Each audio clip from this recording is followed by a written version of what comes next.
السلام عليكم ورحمة الله تعالى وبركاته. كسو دوادا عشركيني لباد oo aynu maanta ku baran doono how to create table in Microsoft SQL Server 2014. Waxaygu Xamse Xuseen Cabdi. Run ahaantii marka aad doonayso in aad table ku samayso Microsoft SQL Server Management Studio waxa loo baahan yahay in uu jiro database sida ay tahay inaga hore ayaynu database ka soo samaysanay casharkeeni hore ayaynu ku soo baranay sida loo sameeyo sida ay tahay markaanu database keena explainayno table ku halkan ay soo galaya inaga oo koona mid baran doona data diagram security storage koona inaga mustaqbalka mid si baran doona marka waxaan doonaynaa inaynu table samayno sida ay table ka marka aynu expand niraahno wax table ku jira hajaatay ma jirto sayta handoonaan table sameeyno right click baan leenahay manually ayaan doorkan ku sameeynaa marna by code baan ku sameeynaa table kalaftigiisa new table baan leenahay markuu table kiisana inoogu soo baxo column-kan koowaad waxaad gelinaysaa column-ka name-kiisa data type-kiisa oo qaadanayo iyada oo noocyo aad fara badan ku jiraan haddii aad doonayso inaad date and time ka dhigto kan ay dooranaysaa haddii doonayso inaad bits ka dhigto haddii aad doonayso wax kale haddii doonayso inaad binary ka dhigto dad numeric dad image ka dhigayso taa halkan ay wuxuu ku jiraa integer money intuu data type ka qaadanayo column-kan halkan ay ku jiraysaa column-kan kale shaqadiisu waxa weeyaan allownal column-kan ma ogolaan doona isagoo maran in la dhaafo isagu diidi doona shaqadaas column-kan ay qabanaya say tahay halkan saan u bilowno hadda waxaan leenahay id iyo qor column-kan magaciisa kadibna id gu waa integer say tahay waxaan qoranaa first name isagoo farcard oo ah lambar isku xarfo iyo lambar isku jiri kara say tahay waxaan qoranaa last name isagana sida midaan farcard ka dhiganayno simple waxaan qoranaa gender waxaan doonaynaa in aynu sameeyno simple table toban ka dhiganaa isaga characters waa inta xaraf ee uu qaadan doono tobanka almost gender waa female or male markuu u badan yahay toban xaraf meelaha isaga laakiin tobankaas aan ku dhaafinaa column-keena shanaad waxaan ka dhiganaa telephone maadaama aynu sameeyno simple phone telephone-kuna number oo integer weeye haddii marka sidaan idhaahno telephone-ka ilaa telephone-ka la soo geliyo lama dhaafi karo balse sidan aynu gudinayna sawidan away marka datadeena dhowr qof ayaa hal id wada haysan kara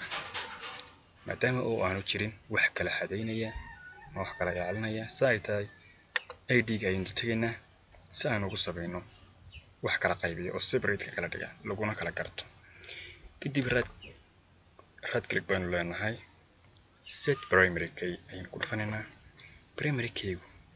waa combinations of not null iyo unique sida ay tahay waa number kaliya tu noqonaya isagoo oo marana lama dhaafi doono column-kaas aad u tahay sida ay tahay halkan dushayntiina right click baan leenahay save table-kan save garaaban leenahay marka waxaynu ku qoraynaa table-ka magaciisii imika simple haddii aynu qorno hargeysa oo kale table-kan aynu bixino markaaynu table-keeni dul imaadno ee aynu dhanaano refresh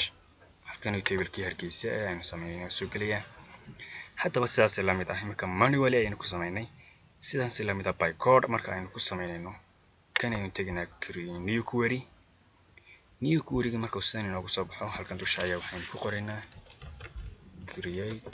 markan si loo qoro waxa la yiraahdaa waa English language oo macnaheedu create waa samee create marka table samee weeyaan table-ka magaciisa ay sheegaysaa waxaan leenahay table-kan oo kale Soomaali baan leenahay inter baan siinaynaa iyo laba bracket baan furanaynaa si aynu columns-kii table-ku u yeelan lahaa ugu dhex sameeyno sidoo kale marka column-ka koowaad waxaan ka dhiganaa id oo integer ah isla markaana halkan ayaynu primary key ku qorinaaba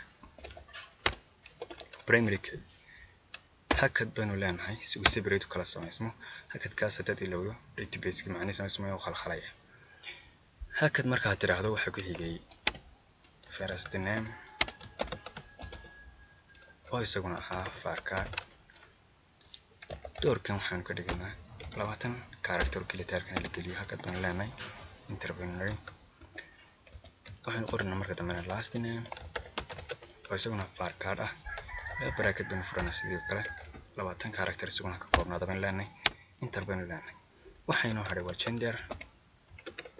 genderka laftirkiisana waxaynu leeyahay markii hore var card ha noqdo var card kaas oo ahaa 10 digit ama 10 character oo 10 xaraf oo kaliya ah waxaynu ugu haray waa telefoonku datagiisu wuxuu ahaa integer isagana integerkan ku day 90 doon la galiyo marka sida ay tahay marka ay inta sidaan yiraahno marka table-keeni waa diyaar wuxuu doonayaa in laga isku gareeyo sida ay tahay helmet baa jirta hadaba marka table-ka doonaysa inaad query ama core ku samayso qasbiyan waxa halkan ah inaad soo doorato database-ka uu hoos galayo marka tiin doonayno Lia Schools oo kale table-kan ku darno waa Lia Schools xagan sare inoo timaada laakiin samka doorkan waxaan doonaynaa inaan database-keeni baro ahaa oo inoo soo hoos galo kadibna isaga ayaan xulanaynaa sida ay tahay select all banu leenahay waxaan ku dhufaynaa button-kan execute waxaan soo saaray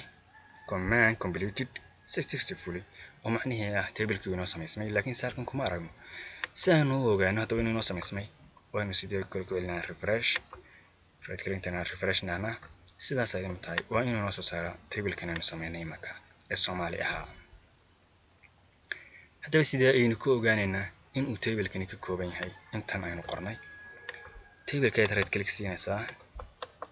waxaad dooranaysaa design baad leedahay igu fur oo sidii ay ku kala marka waa kan 20 gan dooranay instead-kii hore halku ka ahaa markaan mal wal ku sameeynay macnaheedu waa same tables way marka sidan table simple ah ayaan ku sameynay insha Allah casharka ku xigana waxaan ku baran doonaa bal sida database jiray loo delete gareeyo manually iyo code iyo sida table jiray loo delete gareeyo manually iyo code inta casharka ku xiga isku iman doono waxaan kaga tagayaa wassalaamu calaykum waraxmatullaahi ta'ala wa barakaatuh